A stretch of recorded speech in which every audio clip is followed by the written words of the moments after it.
একটা নির্দিষ্ট বয়সের পর ছেলেরা যেন পরিবারের বোঝা হয়ে দাঁড়ায়। একটা নির্দিষ্ট বয়সের পর ছেলেদের বাড়ি ছেড়ে বের হতে হয়, কিন্তু আর কখনো বাড়িতে ফেরা হয় না ঠিক আগের মতো করে।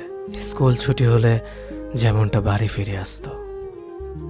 একটা নির্দিষ্ট বয়সের পর ছেলেদের জন্য পৃথিবীটা কঠিন হয়ে দাঁড়ায়।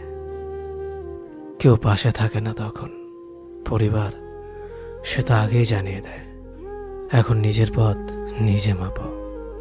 একটা নির্দিষ্ট বয়সের পর বাবা মার আদর আর পায় না আগের মতো করে। ব্যবহারে বুঝিয়ে দেয় নিজের প্রয়োজন নিজে মেটাতে পারো না, আবার আদর চাও কেন। একটা নির্দিষ্ট বয়সের পর ছেলেরা ডিপ্রেশনে ভুগতে থাকে। আর হ্যাঁ, সেটা ক্যারিয়ারের জন্য, নয়তো যে পরিবার তাকে সন্তান স্বীকৃতি দিতে লজ্জা পায়। একটা নির্দিষ্ট বয়সের পরে পরিবারের কাছে সামান্য কিছু আবদার করার যোগ্যতা হারিয়ে ফেলে ছেলেরা। তখন মোবাইলে রিচার্জের জন্য 20 টাকা পরিবার থেকে চাওয়ার চেয়ে আত্মহত্যাটাই সহজ মনে হয়। নির্দিষ্ট একটা সময়ের পর ছেলেদের চারপাশটা ধীরে ধীরে সংকুচিত হয়ে আসে।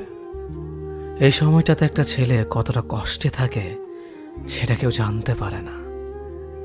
একটা নির্দিষ্ট সময় পর পৃথিবী জানিয়ে দেয় তুমি সোনার চামচ মুখে নিয়ে জন্মাওনি। তখন পৃথিবী তোমাকে একা ছেড়ে দিবে।